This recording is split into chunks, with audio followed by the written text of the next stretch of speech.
5 seconds.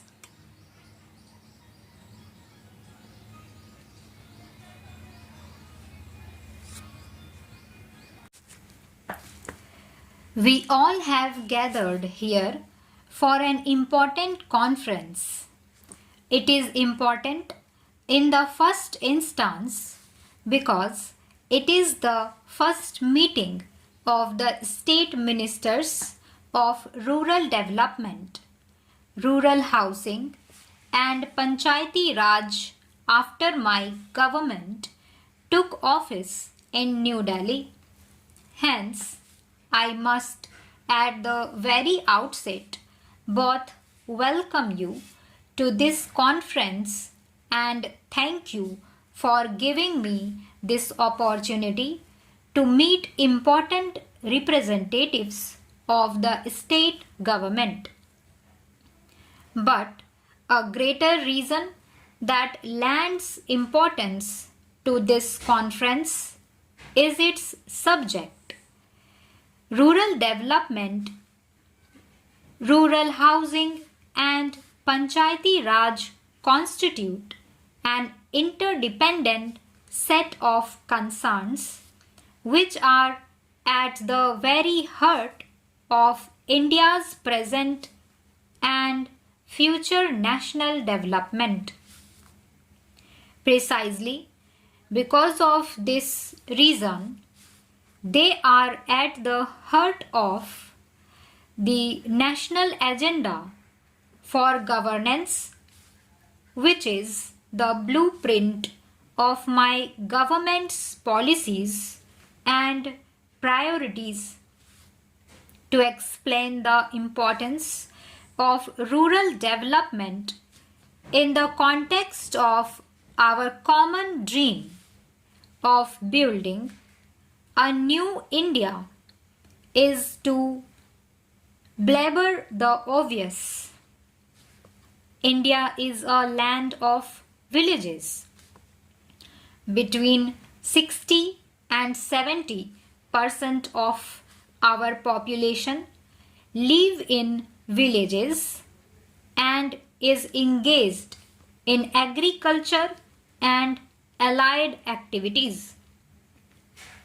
When it is said that India is an ancient nation and this fact makes all of us proud, it is well recognized that what constitutes her rich heritage is her village-based culture and agriculture.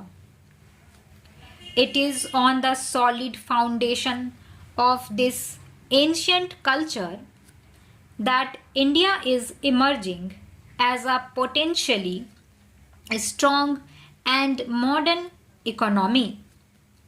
I have used the term potentially with deliberate intent and emphasis. It points to a historic possibility well within our reach.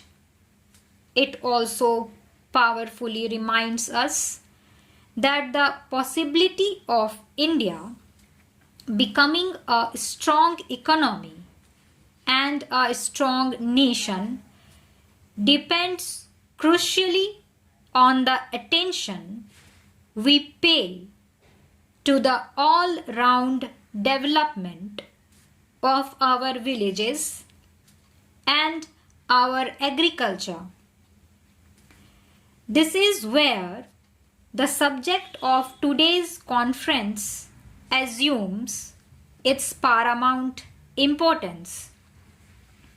I would even go as far as to say that both from a short-term and long-term point of view, ministries of rural development, rural housing and Panchayati Raj are the most important ministries in our union and state governments.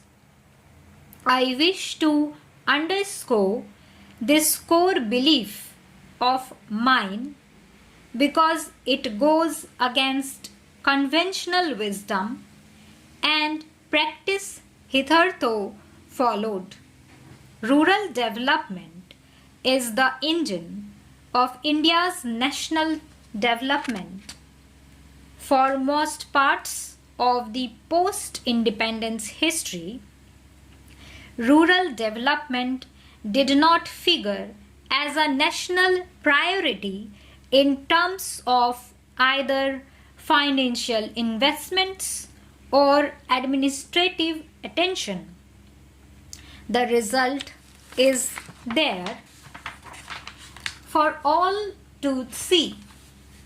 Our food production has failed to catch up with the growth of our population, making food security a critical dimension of our national security. Public investment in agriculture and irrigation is nearly stagnant.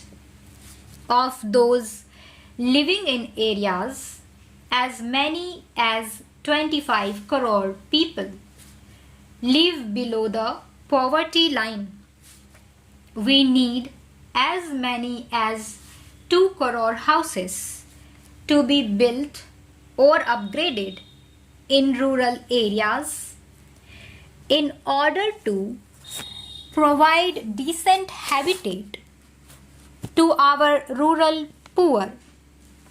A majority of the houseless or ill-housed people villages belong to scheduled castes, scheduled tribes, and other backward classes.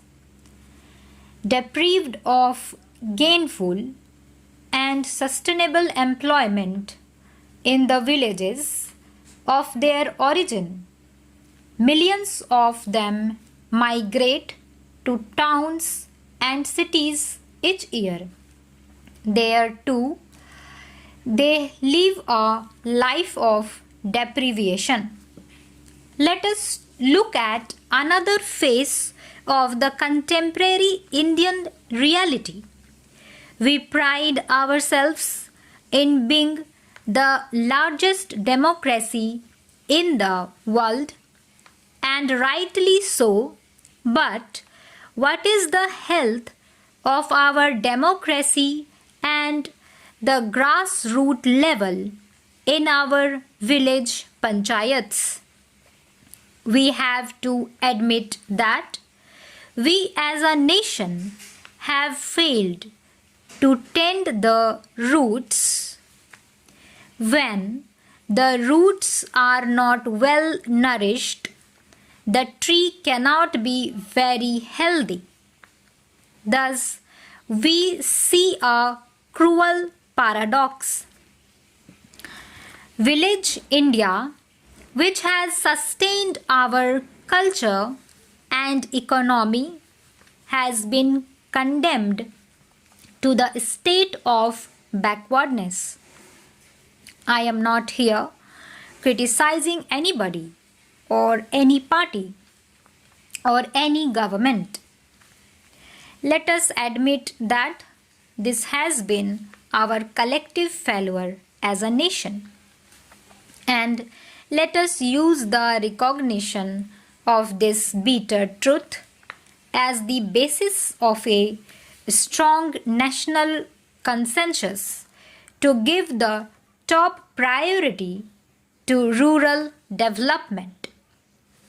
We have stated in the national agenda that we will give a human face to the national development efforts with poverty eradication as the ultimate goal and removal of unemployment as the means. We have set for ourselves the goal of Berojgari Hatao, and we recognize that to achieve this goal, we have to upgrade the attack on unemployment and poverty into a national movement. Specifically, we are committed to provide drinking water to every village. We are committed to making our country hunger-free in the next 10 years. Towards this end, we will be earmarking 60% of the plan funds for agriculture, rural development, and irrigation. Besides, we have stated that in our endeavor to facilitate construction of 20 lakh new housing units each year for the very poor people,